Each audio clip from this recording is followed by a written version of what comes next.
नमस्ते मिश्रा जी। नमस्कार। ये हमारे नेताजी हैं, बड़े नेताजी हैं। इस बार चुनाव लड़ेंगे। अच्छा, तो जरा फटाफट से नॉमिनेशन कर दीजिए। नॉमिनेशन तो करवा देंगे, लेकिन वोटर लिस्ट में नाम है? कोई क्रिमिनल केस है? और पैसे, प्रॉपर्टी, ये सब कितना है? इतना सब कुछ बताना पड़ेगा? जरूर।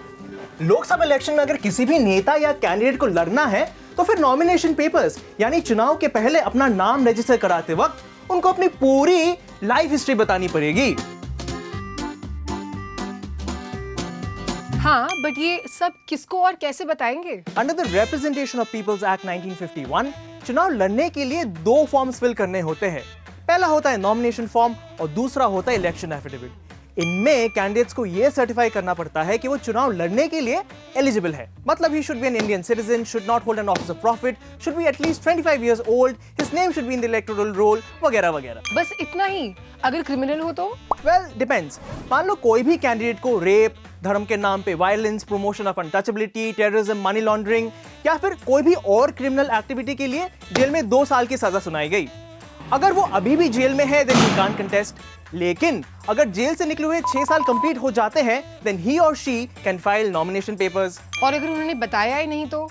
अगर किसी कैंडिडेट को जेल से निकले हुए 6 साल कंप्लीट नहीं हुए और ये फैक्ट दबा के उन्होंने इलेक्शंस भी जीत लिया, तो फिर ही कैन गेट डिस्क्वालिफाइड। सिर्फ यही नहीं, अगर कोई कैंडिडेट के अगेंस्ट पेंडिंग क्रिमिनल केस है जिसमें कोर्ट ने चार्जेस फ्रेम किया है, तो फिर उसके बारे में भी बताना पड़ेगा। किसका क्रिमिनल हिस्ट्री है और किसका नहीं है, ये हमें कौन बताएगा? ये खुद कैंडिडेट्स और उनके पॉलिटिकल पार्टीज को न्यूज़पेपर और टीवी चैनल्स में ऐड देकर जनता को बताना पड़ेगा। ये ऐड छपे या नहीं, इसका भी प्रूफ इलेक्शन कमीशन को देना पड़ेगा। राइट। अब पैसों के बारे में भी बताना चाहिए ना? इनफैक्ट नॉमिनेशन पेपर के साथ एक दूसरा डॉक्यूमेंट होता है जिसको भी सबमिट करना पड़ता है।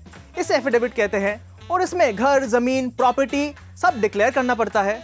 सिर्फ यही नहीं, कैंडिडेट और उनकी फैमिली को 5 years का इनकम टैक्स भी दिखाना पड़ता है। तो ये एक बात हो गई, लेकिन इलेक्शन में, चुनाव के टाइम में जो एक्सपेंडिचर्स होते हैं उसका क्या? हाँ, इसके लिए हर कैंडिडेट को एक नया बैंक अकाउंट खोलना पड़ता है जिसमें इलेक्शन कैंपेन में खर्च होने वाले पैसे डिपॉजिट करने पड़ते हैं। और अगर पिछले इलेक्शन में कोई भी कैंडिडेट अपना टोटल एक्सपेंडिचर डिक्लेयर नहीं कर पाया, तो वो डिस्क्वालीफाई होने के बाद 3 साल तक कंटेस्ट नहीं कर सकता है।